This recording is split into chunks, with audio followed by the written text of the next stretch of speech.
Newsbreak. Mapapakinggan at mapapanood na ng publiko ang mga miyembro ng Sangguniang Panglungsod ng Tabuk sa online platform matapos nilang ilunsad ang dalawang programa sa pamamagitan ng Tabuk Online Radio ng City Public Information Office.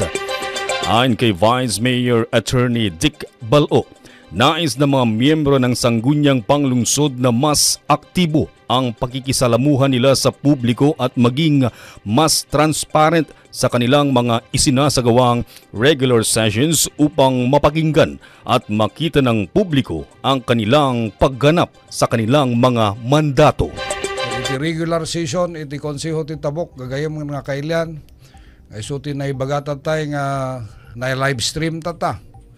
Amno kastakit for purposes of transparency can pass delivery can information dissemination iti kakailan nga Tabuk ket alas 9 or 9:30 to whatever nga malpasan na renta. Dagdag pa niya na sa pamamagitan ng online platform, mabibigyang oportunidad ang publiko na makisalamuha sa mga SP members upang makapagtanong at maipaabot ang kanilang mga hinaing sa konseho. Ang dalawang programang nailunsad ay kinabibilangan ng live streaming ng regular SP session na mapapanood kada Martes mula alas 9:30 sa umaga hanggang sa matapos ang konseho. At pangalawa ang Legislative Hour na mapapanood kada Miyerkules mula alas 11 hanggang alas 11:45 ng umaga.